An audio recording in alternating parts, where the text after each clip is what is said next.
ছেলেটা এসেছিল আজকে, হোস্টেলে থাকতে ওর তো টাকা খরচ হচ্ছে, সেই জন্য ও কিছু টাকা চাইছিল যাতে বইগুলো কিনতে পারে। আর এখনকার দিনে তো ডাক্তারি পড়ার অনেক খরচ, এই অল্প টাকায় ও আর চলতে পারছে না। হ্যাঁ, সে তো বুঝলাম, কিন্তু ওকে কোথা থেকে টাকা দেব? এই তো কদিন আগে এতগুলো টাকা দিলাম, এখন আবার কোথায় টাকা পাবো সেটাই ভাবছি গিন্নি। দেখি, না হলে অন্য ব্যবস্থা নিতেই হবে, না হলে নদীর পাড়ে জমিটা বিক্রি করে দেব। Please subscribe my channel. বন্ধুরা, আমরা তো ভিডিও বানিয়ে চলেছি, কিন্তু এবার তোমাদের পালা শুধুমাত্র একটা সাবস্ক্রাইব করে পাশে থাকার। তাই বন্ধুরা, একটা লাইক ও সাবস্ক্রাইব করে আমাদের পাশে থাকুন।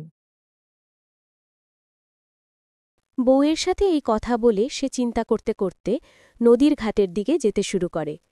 তার এতদিনের বাপ ঠাকুরদাদের জমি বিক্রি করতেও তার খুব কষ্ট হচ্ছিল, কিন্তু অনেক কষ্টে তাকে বিক্রি করতে কিরে রবি, বাধ্য হতে হচ্ছিল। শুনলাম তো ছেলে নাকি ডাক্তারি পড়ছে, সেই জন্য কি তোকেও আর দেখা যায় না?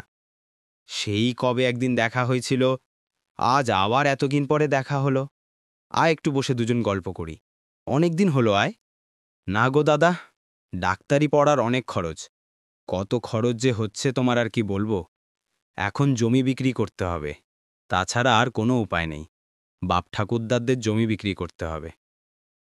তুমি বরং দোকানির কাছে যাও, উনি তো অনেক জমি কেনেন, আবার শুনেছি নগদ টাকা দিয়ে কেনেন।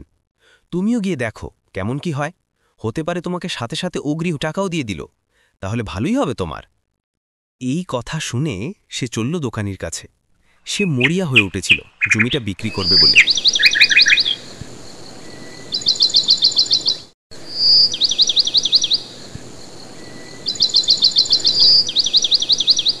আমার চ্যানেলের ভিডিওগুলো তোমাদের কেমন লাগে তোমরা কমেন্ট করে জানিও। যদি ভিডিওগুলো ভালো লাগে তাহলে চ্যানেলটিকে সাবস্ক্রাইব করে পাশে থাকো আর বেল আইকনটি অন করে রাখো। যেতে যেতে পথে রাস্তায় দেখা হয়ে গেল তার ছেলের সাথে। সেও বাড়ির দিকেই যাচ্ছিল। সে তার বাবাকে দেখে দাঁড়ানো আর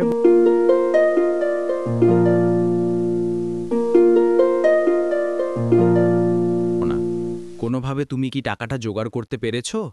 না হলে আমি এখন টি করব, কাল সকালেই আমার টাকাটা লাগবে।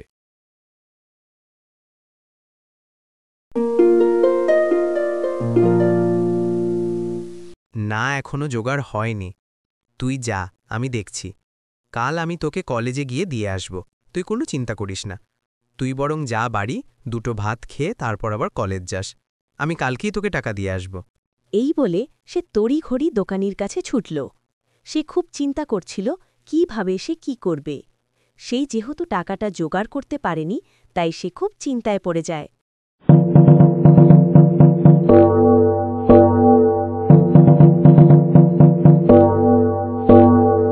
দাদা, আমার একটা জমি আছে, বিক্রি করব। আমার টাকার খুব দরকার, তুমি দয়া করে আমার জমি নাও। আমার ছেলের ডাক্তারি পড়া খরচ চালানোর জন্য আজকেই আমায় জমি বিক্রি করতে হবে।